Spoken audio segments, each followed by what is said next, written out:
Morning.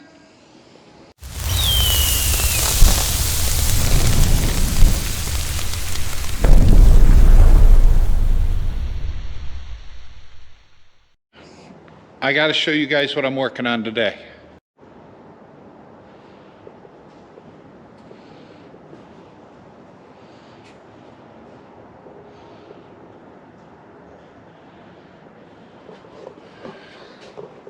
Oh yeah, we are filling the heater.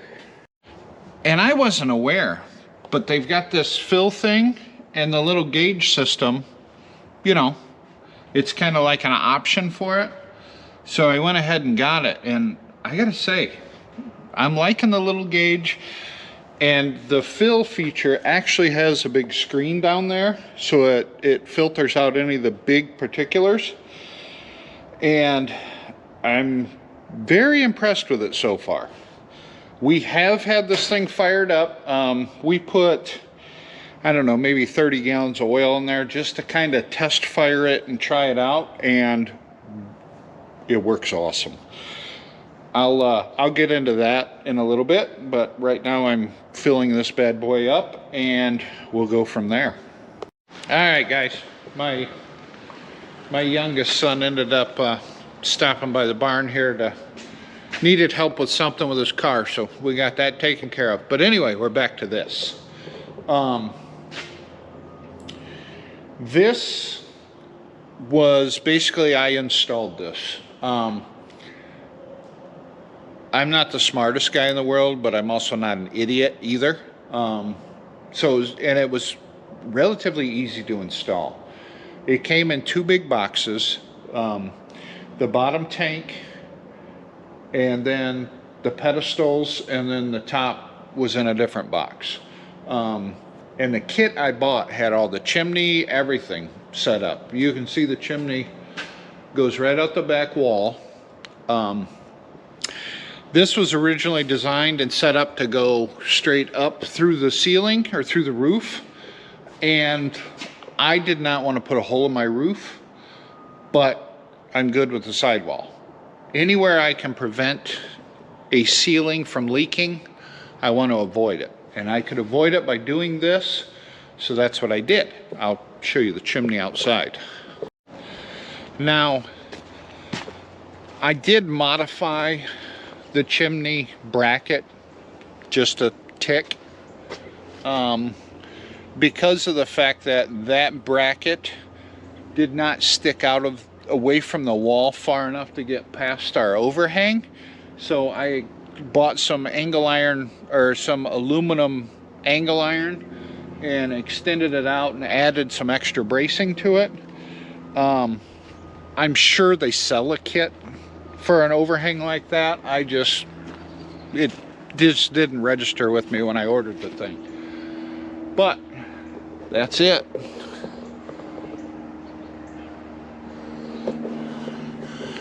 And the one thing I was very surprised about,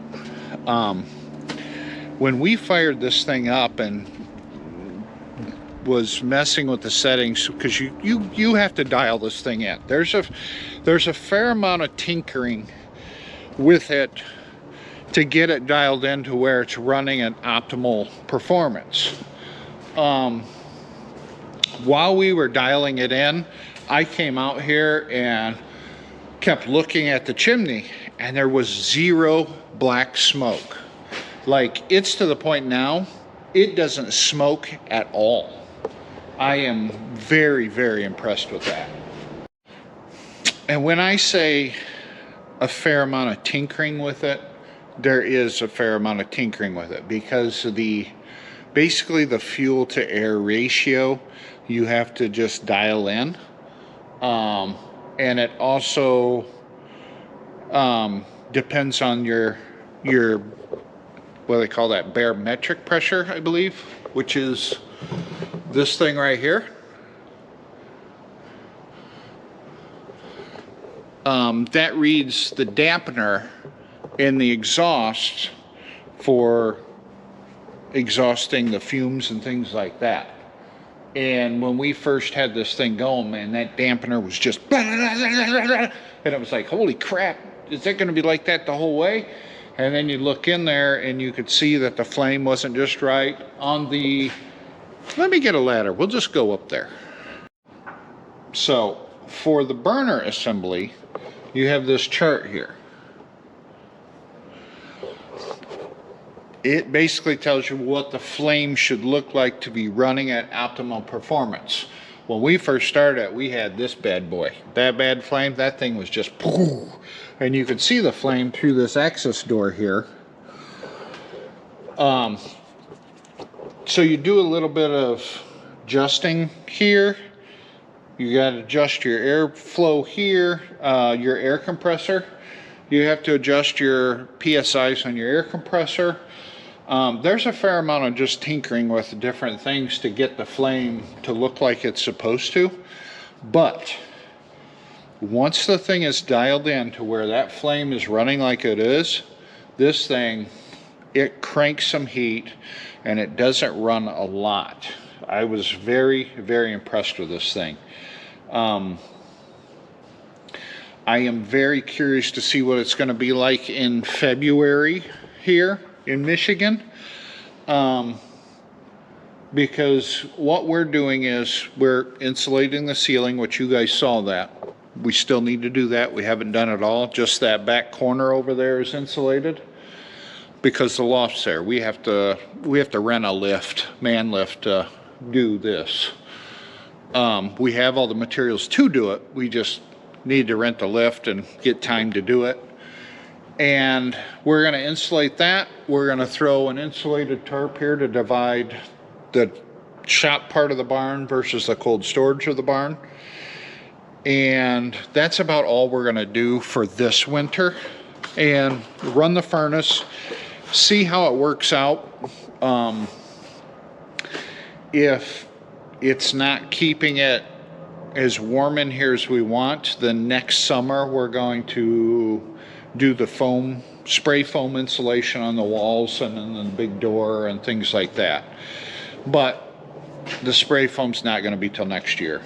We're going to try and build the bank account up a little bit before we do that, because I'm sure that's not going to be a very cheap proposition to do that, but economically it'd probably be better.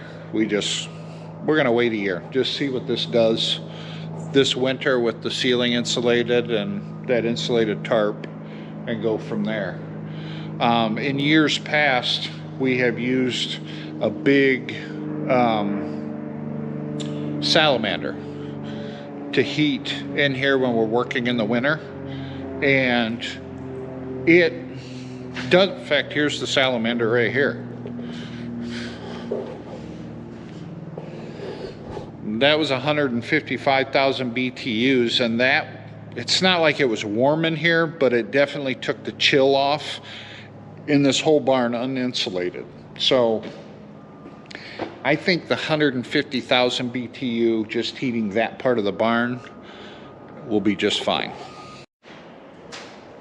When I was installing this, I was doing step-by-step with the installation manual, the instruction book and everything. I was going step-by-step like it should.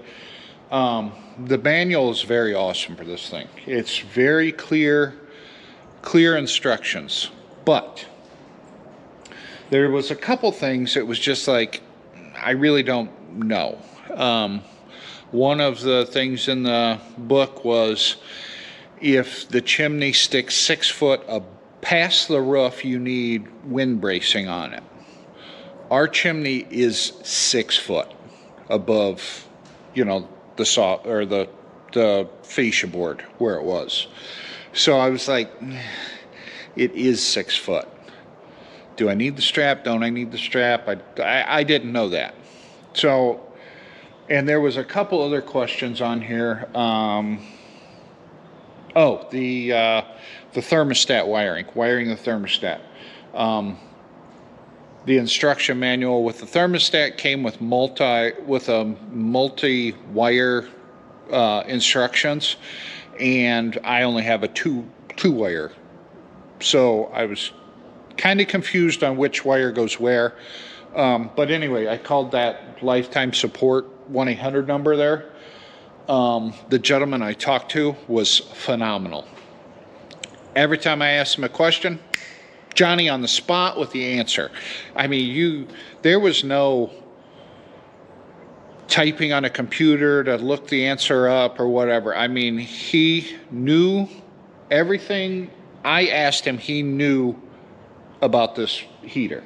I was very, very impressed with it, with their customer service. I looked at several other brands before we bought this one, and everybody I talked to was rude, and that kind of goes a long way with me. I mean, you could be $1,000 cheaper on the price of something, but if you're rude to me, I'll spend the extra money and get better service. That's just the way I am. And the other companies I talked to were rude to me. And when I made the comment, I'm looking at some other brands, they started knocking the other brands without even knowing what brands they were. They just started knocking them. You don't want that, this brand, or this brand is, does this and this and this. They don't have that, blah, blah, blah. I talked to the gentleman on the salesman on the phone about this. Not once did he say anything bad about any other brands. He answered every question I had, and I called him back like 2 or 3 different times throughout our conversation, or throughout, me trying to decide which one to go with. And he answered every question, very polite, very cordial. I mean, there was a few times I threw a couple jokes at him. Man, he laughed. Whether they were funny or not, he laughed. He was a very, very nice person to talk to. And I'm be honest with you, he's the one that sold me on this. Not the price, not nothing else. Him himself is the one that sold me on this. So I'm very, very impressed. Customer service, their sales representatives. It seems to be pretty solid.